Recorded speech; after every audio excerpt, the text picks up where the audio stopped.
I mean, I've just had an image of, what it's going to take to move from a generation or two now of the gig economy into working cooperatively. Yeah. They are, so opposed in terms of the practice as well as the philosophy behind them.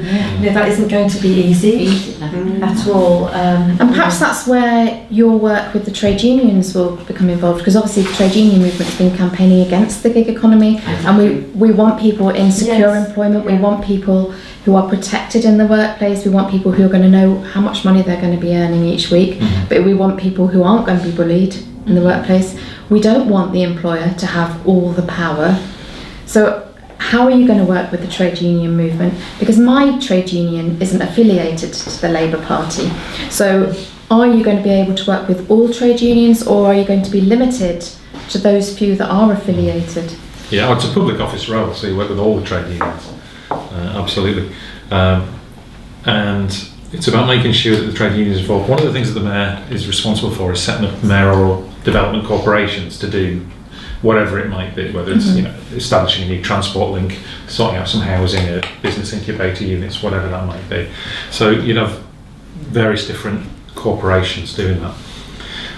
Now you can either do that in a standard issue a tender document and let the free market take you where it may, or you can actually talk to the communities and you can write these things in from the beginning. And those communities, trade unions are a community, and they're part of the community. They are the workplace community, if you like. Absolutely.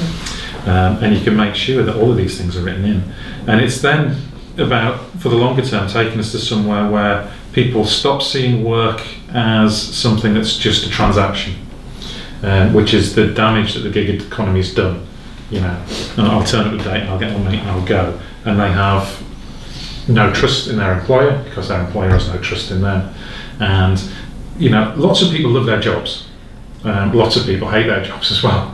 And it's about making sure there's a lot more people loving it because they have a say in it and have a stake in how well this enterprise is going. And we say business, but a business need not be owned by distant shareholders, owned by holding companies.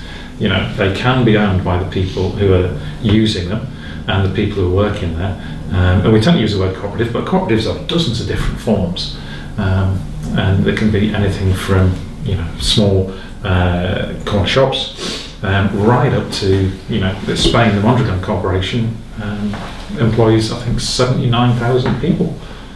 The job of the mayor could be someone coming in and stomping their authority on it and doing this, traditional table-banging leadership role. Or you can have someone who believes in democratic leadership and says the job of the mayor is to actually talk to people and listen to them and realise that there isn't a single thing that they will have the best idea on. They might know a lot about a lot of areas, but the job of the mayor is actually about synthesising the best ideas from everybody involved. And you've got a choice. Do you look to the wealthy, the City of London to define your values, or do you look to the people who actually live here and work here?